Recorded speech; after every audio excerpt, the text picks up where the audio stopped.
જામનગર મહાનગરપાલિકાની ફૂડ શાખાએ શહેરમાં hotel, restaurant, ફરસાણની દુકાનો, ફાસ્ટ ફૂડની લારીઓ, નોનવેજ શોપ અને આઈસ ફેક્ટરીઓમાં સઘન ચેકિંગ ઝુંબેશ હાથ ધરી હતી.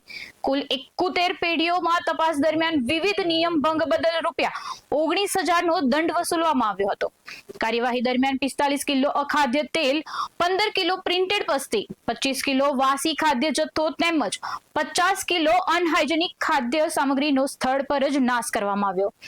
પાણાખાણ વિસ્તારમાં 7 પેઢીઓને ₹14,000નો દંડ ફટકારવામાં આવ્યો હતો, જ્યારે શ્રી સાઈ બેકર્સમાંથી એક્સપાયરી ડેટના 24 પેકેટ નષ્ટ કરીને ₹5,000નો દંડ કરવામાં આવ્યો. ઉપરાંત આઈસ ફેક્ટરીઓને સ્વચ્છતા અને ક્લોરિનેશન અંગે જરૂરી સૂચનાઓ પણ સોંપવામાં આવી હતી. Myself, M.P. Gasolia, Food Safety Officer, Jamnagar municipal corporation Jamnagar.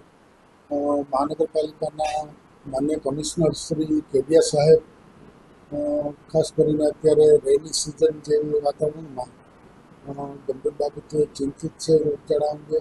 તો આ અંગે તકેદારીના ભાગરૂપે અમોએ અલગ અલગ વિસ્તારોમાં જામનગર શહેરના ખાસ કરીને રેકડીઓ, fast food, hotel, restaurant, ice factory, પાણીમાં ક્લોરિનેશન વગેરે મુદ્દાઓ અંતર્ગત તેમજ ખાદ્ય તેલ જે વપરાય છે તેમાં અમુક જગ્યાએ મને TPC 25 અપ જોવા જણાવ્યું અને અમુક જગ્યાએ હાઇજીન અને હેલ્ધી ફૂડ હોવું જોઈએ ખરેખર પ્રોપર સ્ટોરેજ થયેલ ન હતું.